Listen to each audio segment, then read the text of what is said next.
वंदे मातरम साथियों, आप सभी का कर्तव्य आयुष स्टडी में स्वागत है। उम्मीद करते हैं आप लोग एकदम खुश और स्वस्थ होंगे और पढ़ाई कैसी चल रही है आप लोगों की, एकदम बेहतरीन चल रही होगी। तो आज का हम जो टॉपिक लेकर आए हुए हैं, ये बहुत ही आपका जो है महत्वपूर्ण एक टॉपिक है आपके सिलेबस के अकॉर्डिंग, एमपीपीएससी सेट के 2022-23 के अकॉर्डिंग।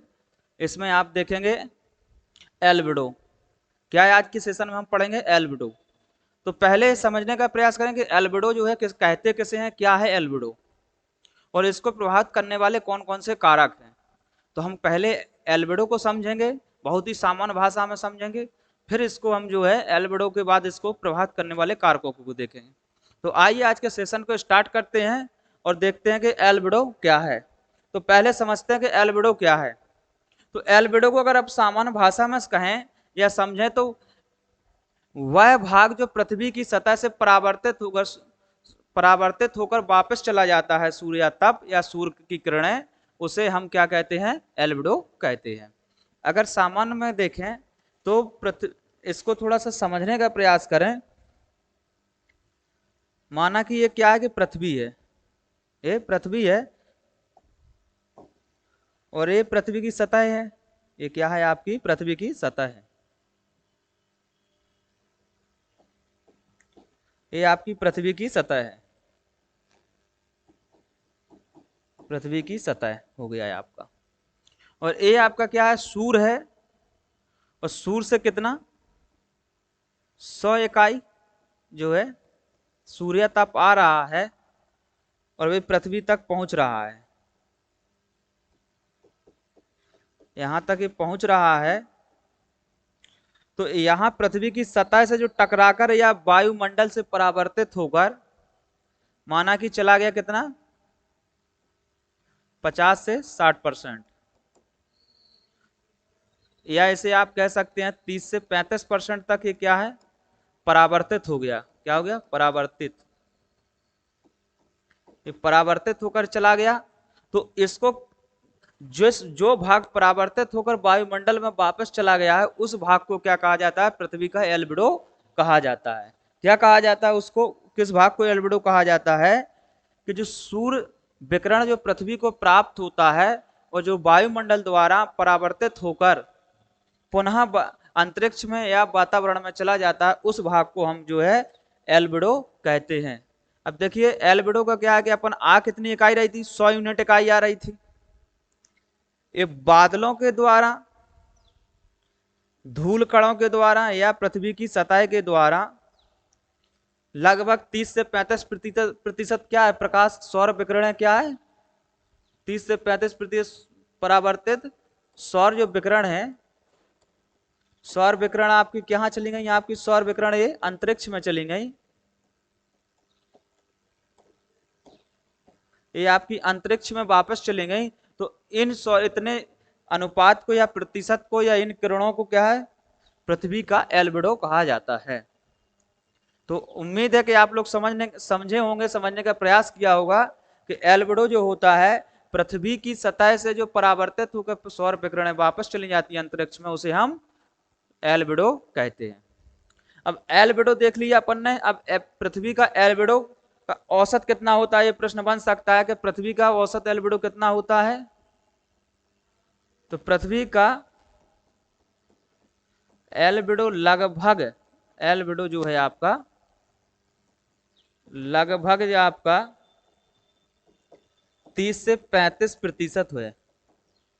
इसको आपको नोट कर लेना है कि जो पृथ्वी का एल्बिडो कितना है, आपसे प्रश्न नहीं बन सकता। तो पृथ्वी का एल्बिडो 30 से 35% है।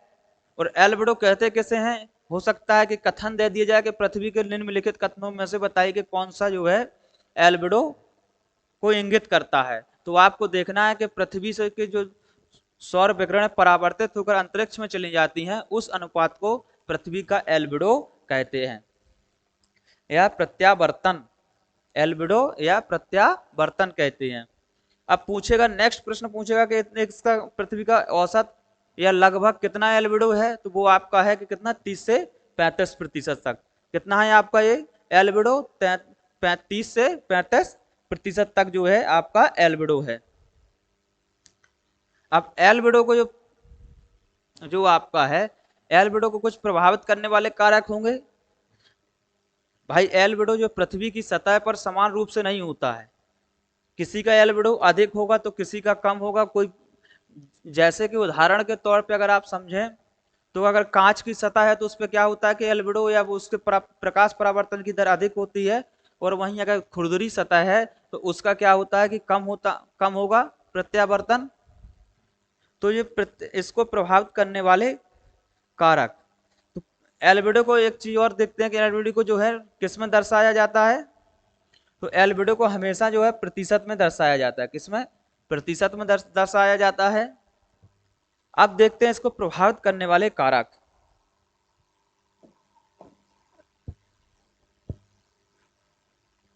एल्बिडो को प्रभावित करने वाले कारकों में देखेंगे, एल्बिडो को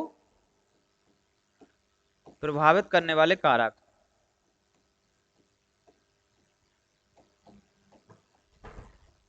अब जब एल्बिडो को प्रभावित करने वाले कारक जो हैं वो कितने हैं?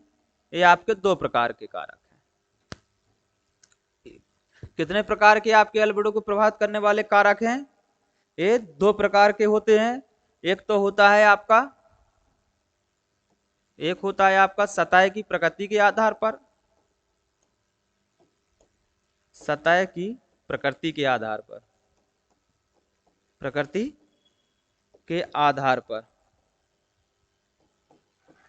और दूसरा आपका जो होता है वो होता है कौन सा? आपतन कोण के आधार पर। कौन से? एल्बिडो जो है कौन से कितने प्रकार से होता है? एल्बिडो जो आपका होता है दो प्रकार से होता है, एक तो सतह की प्रकृति के आधार पर, दूसरा है आपका आपतन कोण के आधार पर। आपतन कोण के आधार पर।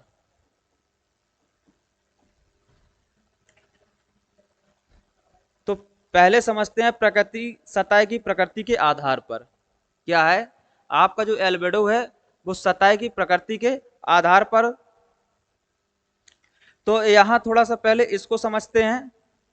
तो पृथ्वी की प्रकृति, सतह की प्रकृति के आधार पर यहाँ तात्पर्य है कि मान लीजिए आप कि कोई पृथ्वी की एक सतह है, एक कोई चिकनी सतह है।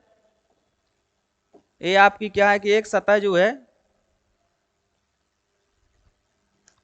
एक सतह आपकी एक ए है और एक सतह ए है, ये दोनों सतह हैं।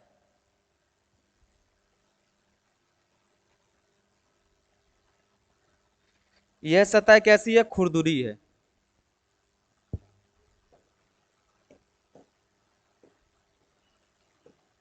खुरदुरी है। और एक सतह ये है, ये क्या है? चिकनी है। कौन सी, कैसी है आपकी ये सतह? ये सतह आपकी चिकनी है। तो आप बताइए कि परावर्तन, प्रकाश के जो परावर्तन अधिक किस में होगा? खुरदुरी सतह में होगा या चिकनी सतह में होगा? तो स्वाभाविक सी बात है कि जो परावर्तन होगा खुरदुरी सतह का क्या होगा? परावर्तन, इसका जो परावर्तन होगा वो होगा कम।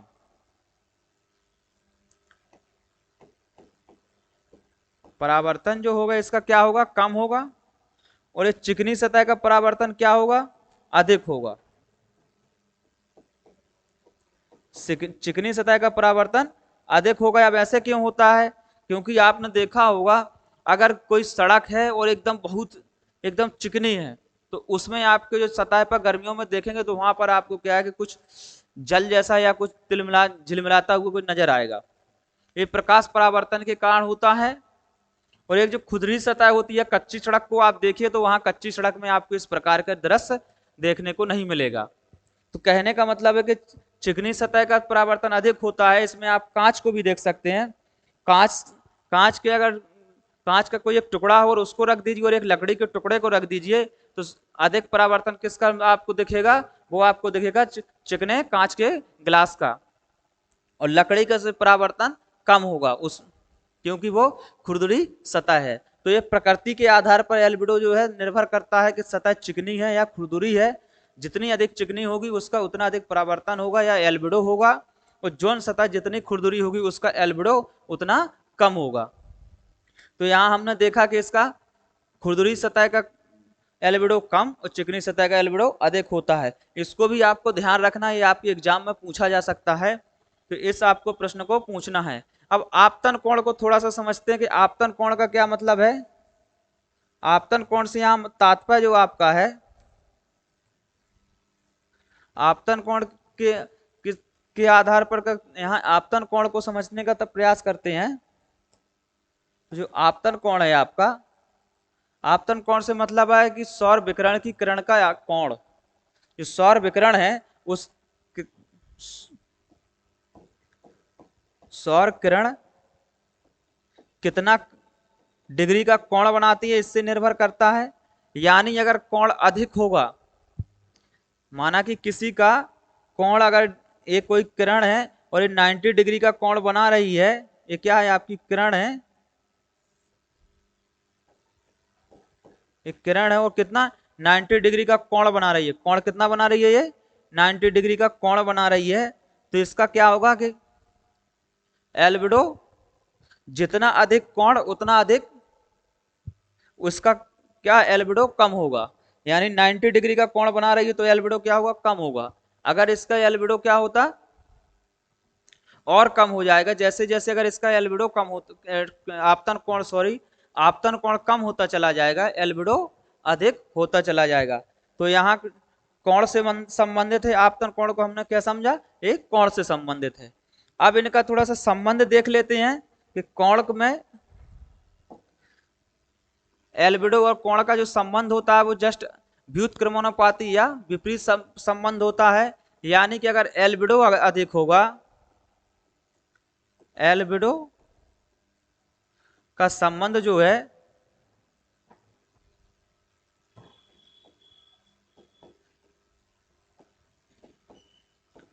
एल्बिडो का जो संबंध आपतन कोण से होता है वो किस प्रकार का है, व्युत्क्रमानुपाती का है। आपतन कोण इनमें कैसा संबंध है, व्युत्क्रमानुपाती है। यानी अगर आपतन कोण अधिक होगा, आपतन कोण अधिक होगा तो एल्बिडो क्या होगा, एल्बिडो जो होगा वो कम होगा। और अगर एल्बिडो अधिक होगा तो आपतन कोण अधिक होगा। तो यहां आपको ध्यान रखना है, आप में प्रश्न परीक्षा में प्रश्न पूछा जा सकता है। और पूछा कैसे जाएगा कि आपतन कोण और एल्बिडो का जो है संबंध समान होता है या व्युत्क्रमानुपाती होता है या समानुपाती होता है। तो आपको ध्यान रखना है कि एल्बिडो और आपतन कोण का जो संबंध होता है वो व्युत्क्रमानुपाती होता है।